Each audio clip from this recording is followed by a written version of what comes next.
जैसे जैसे नजदीक आ रही है वैसे वैसे सभी पार्टियों ने अपना दमखम दिखाना शुरू कर दिया है। अब ऐसे में निषादों ने भी अपनी ताकत दिखानी शुरू कर दी है। शायद यही वजह है कि 65 जनपदों से आरक्षण की रैली गुजरती हुई गोरखपुर पहुंची और गोरखपुर के सहजनवा के कालेश्वर जीरो पॉइंट से निषादों के राष्ट्रीय अध्यक्ष डॉक्टर संजय निषाद के नेतृत्व में काफिला और आरक्षण रथ यात्रा कालेश्वर होते हुए नौसढ़ होते हुए चंपादेवी पार्क पहुंचा। इस आरक्षण रैली में सैकड़ों की संख्या में मोटरसाइकिल और चौपहिया वाहनों के साथ यह रैली निषाद राज के नारों के साथ चंपादेवी पार्क पहुंची, जहां पर एक विशाल जनसभा को डॉक्टर संजय निषाद ने संबोधित किया। साथ ही विपक्षियों पर जमकर निशाना साधा।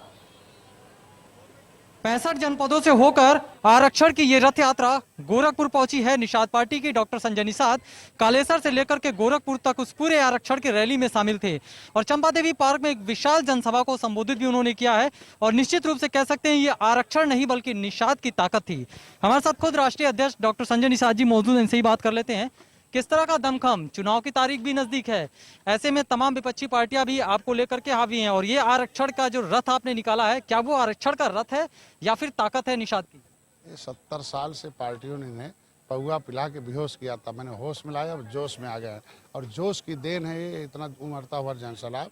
ये पहले बेचारे पावर में थे निषाद राज, जब राम के कैबिनेट में गए थे तब राम राज आया था, इन्हें पाँव में रखा था, अब ये पावर में आ गए, डॉक्टर संजय को पावर में दे दिया विधान परिषद से।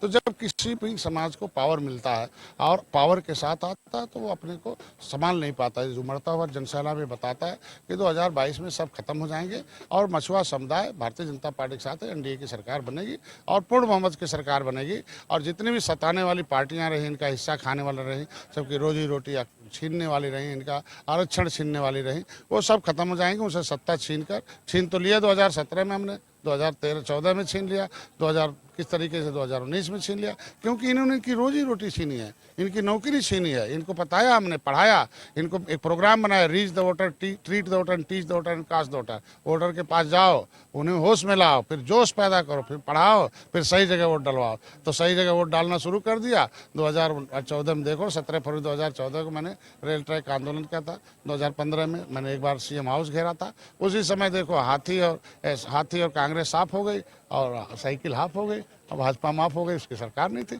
आज के दिन में 2019 में इस तरीके के 2022 में देखना इन लोगों की क्या दशा होगी, क्योंकि जो अपना परिवार ने संभाल पा रहा और अपनी बिरादरी ने संभाल पा रहा, सत्ता में आने के बाद इस तरीके का 5-5 बार जिसको मुख्यमंत्री मिला हो और ये पिछड़ों के नाम पर वोट मिला हो, 52% आबादी की, दलितों के नाम पर 23% उन्हें इकट्ठा वोट मिला हो, उनके साथ मजबूत ब्राह्मण और ठाकुर भी रहे हो, लेकिन क्या किया? 3000 वही चंगू मंगू हाथी के हीरो है, वही 3000 सपा के हीरो है, बाकी तो बेचारे जनता जीरो है ना।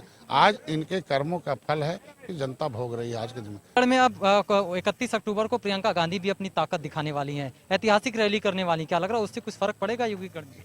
कैश से नहीं, कैडर से चलती पार्टी। कैश वाले अब गायब हो गए, कैश बांटते थे, पौआ पिलाते थे, पैसा देते थे, अब पौआ पैसा पर आ तो जाते हैं, भीड़ दिखा लेते हैं लोग, लेकिन वो वोट में नहीं ट्रांसफर हो पाता। निश्चित रूप से ये जो जनसैलाब है आज का, इसको देख के कह सकते हैं कि बीजेपी की नैया को खेवनहार डॉक्टर संजय निषाद बनेंगे और पूरी अपने समर्थकों के साथ मिशन 2022 को फतह करने के लिए मैदान में कूद चुके हैं। और निश्चित रूप से कहा जा सकता है कि ये तो आने वाला वक्त ही बताएगा कि निषाद पार्टी की ये ताकत बीजेपी को कितने बहुमत से जीत दिलाती है और विपक्षियों को कितना शिकस्त देती है। Sushil Kumar, India news, Gorakhpur.